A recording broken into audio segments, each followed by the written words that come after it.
Nous allons dans ce cours étudier le verset du chapitre 17, verset 9 de la paracha Shoftim.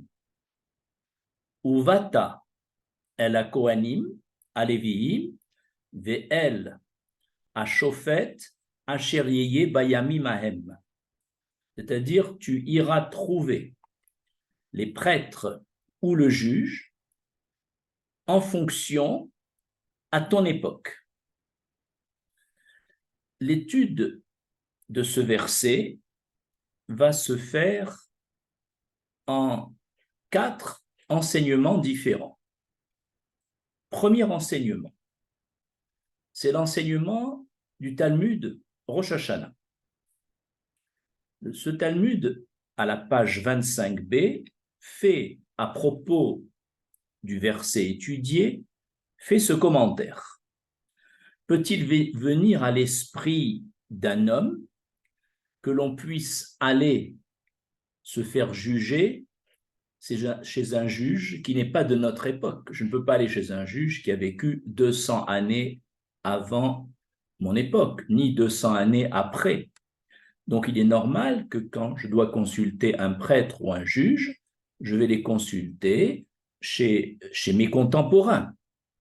Alors, pourquoi le verset vient dire une chose évidente? Tu iras trouver le juge de ton époque. Eh bien, le Talmud Rosh Hashanah répond, c'est pour t'apprendre qu'il n'y a pas mieux pour toi que les juges de ta génération. Pourquoi cette précision?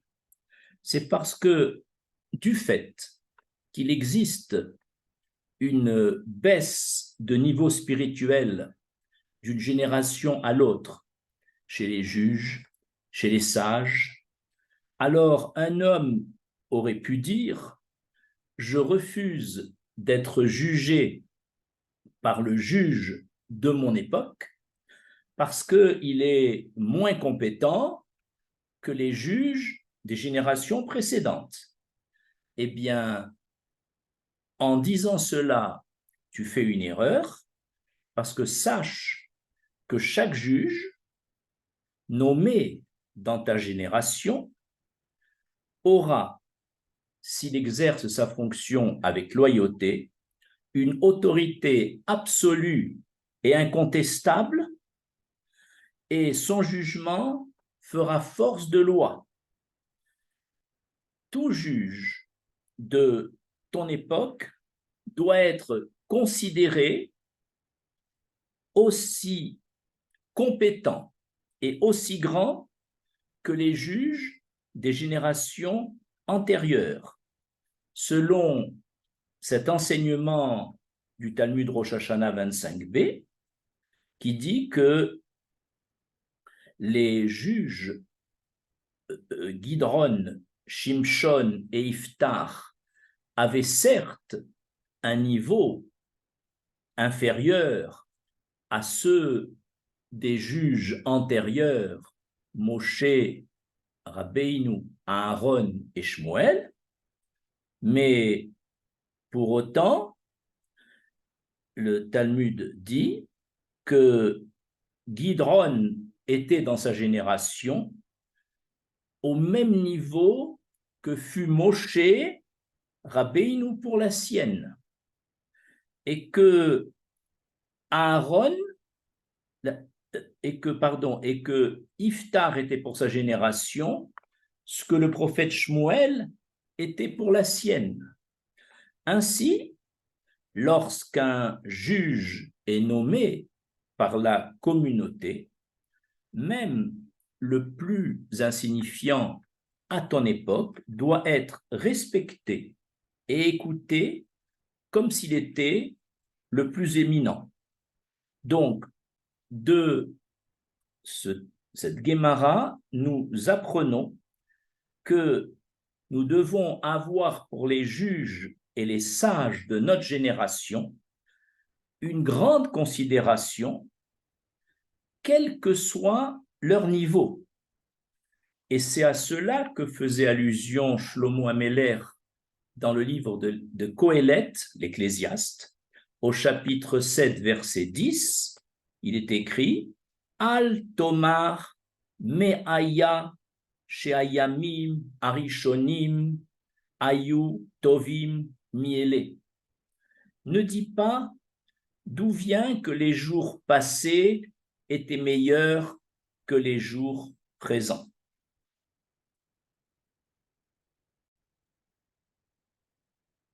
Et d'ailleurs, le Talmud Rosh Hashanah, à la page 25a, pose la question, pourquoi les noms des 70 Zekinim, des 70 anciens nommés par Moshe Rabbeinu pour former le grand tribunal de 71, pourquoi n'ont-ils pas été, leurs noms n'ont-ils pas été révélés? Et le Talmud de répondre, c'est pour ne pas susciter chez les gens la réflexion suivante: un tel ressemble-t-il à Moshe et à Aaron pour que je l'écoute? Un tel ressemble-t-il à Eldad et Médad pour que je l'écoute? Autrement dit, ils n'ont pas été nommés afin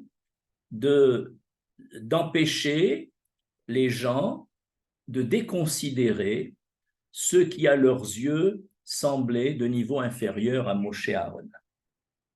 Évidemment, tout homme qui refuserait le jugement des juges de son époque, sous le prétexte qu'il n'a pas à ses yeux le niveau voulu, sera considéré comme rebelle et affrontera la rigueur de la loi, d'après le verset de la Parashat Shoftim, chapitre 17, verset 12. Deuxième enseignement du verset, selon le Midrash Kohelet Rabbah. Dans le Midrash, il est écrit, à propos du verset de Michelet, chapitre 1, verset 24, qui dit qu'une génération s'en va et une nouvelle génération arrive, le Midrash dit, ne dis pas, si Rabbi Akiba était vivant à mon époque, c'est avec lui que je me serais assis pour étudier avec lui. Que veut dire ce Midrash?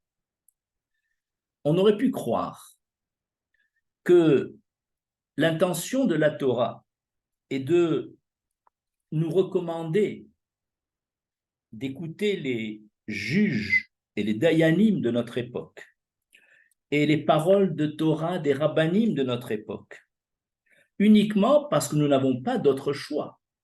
Nous ne pouvons être jugés ou recevoir des enseignements de Torah que par les maîtres de notre génération, parce que les générations précédentes ont disparu. Eh bien, ce n'est pas un pis-aller que vient dire le Midrash, c'est au contraire, seul avec les juges de ta génération, avec les sages de ta génération, que tu pourras progresser, qu'ils pourront avoir une influence sur toi. Seuls les rabbanim de ta génération. C'est-à-dire que, imaginez que à ma génération, miraculeusement, Moshe Rabbeinu ou Rabbi Akiba reviendraient un certain temps, même s'ils te délivraient des messages puissants de Torah, eh bien, tu seras imperméable à ces messages, parce qu'ils ne sont pas de ta génération.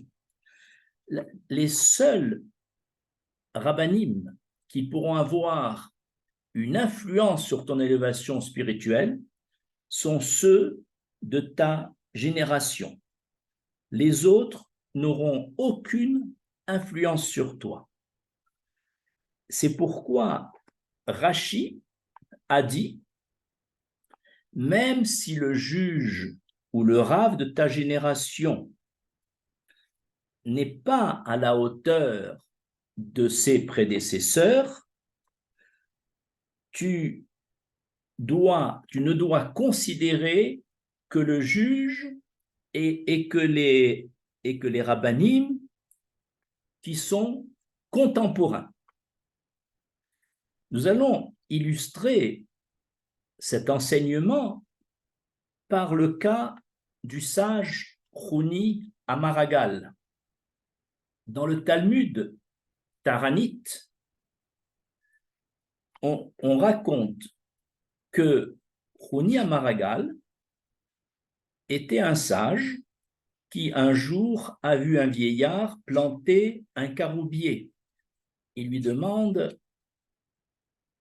à ton âge, penses-tu profiter de ces fruits, puisque les fruits mettent 40 ans pour être produits? Et le vieillard répond: je le fais pour mes descendants. À ce moment-là, Chouni s'est mis dans un coin pour manger. Une grotte s'est produite autour de lui et l'a recouverte, et il a dormi d'un sommeil de 70 ans. À son réveil, Chouni voit un jeune homme cueillir des caroubiers. Il a compris qu'il a dormi pendant 70 ans et il rentra chez lui et il demanda à voir le fils de Chouni Amaragal. Et lorsqu'on lui a ouvert la porte, ils ont dit: le fils de Chouni est décédé, nous sommes les petits-fils de Chouni Amaragal. Et il leur a dit: eh bien, je suis votre grand-père. Eh bien, ils n'ont pas cru. Alors, Chouni Amaragal est allé à la maison d'études et il a vu des gens très âgés qui disaient: si Chouni Amaragal était là, il nous aurait éclairci dans l'étude qui présente à nous des difficultés. Eh bien, Chouni Amaragal leur a dit: est-ce que c'est de moi que vous parlez? Et ils n'ont pas cru que c'était Chouni Amaragal. Ce récit nous montre que Chouni Amaragal a compris ici que 70 ans après, il n'était plus de la génération de ceux qui y vivent, et donc il n'avait plus aucune influence sur qui que ce soit. C'est-à-dire que chaque fois que l'Éternel met autour de nous des juges, des rabbanim, seuls eux peuvent nous communiquer des informations. Même si Chouni Amaragal avait voulu prouver que c'était lui en expliquant la Guémara aux élèves, eh bien, ils auraient été imperméables à cet enseignement parce que Chouni, débarquant 70 ans après, n'est plus de leur génération.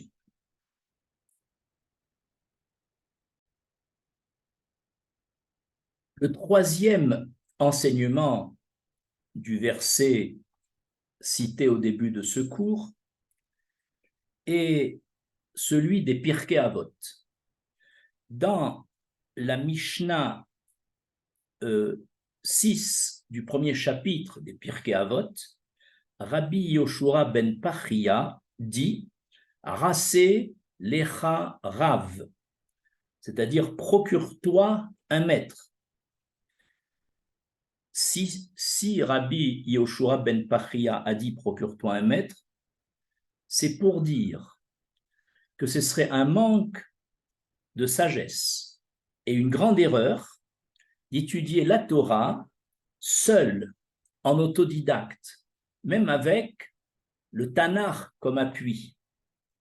La Torah ne s'étudie pas seule. C'est pour ça qu'il est écrit dans le verset « Tu iras vers le juge ou vers les rabbanim de ton époque pour étudier. » On pourrait peut-être étudier certaines sciences profanes en autodidacte, mais pas la Torah. Depuis que la Torah a été donnée à Moshe Rabbeinu, elle ne peut être transmise que de maître à élève, oralement, par la bouche du maître. Et c'est comme ça que se fait cette transmission. Donc, c'est un manque de sagesse et une grande erreur de croire que l'on peut faire l'économie d'un maître. C'est pourquoi le Pirkei Avot dit « procure-toi un maître ». Non seulement pour l'étude, mais même pour une conduite.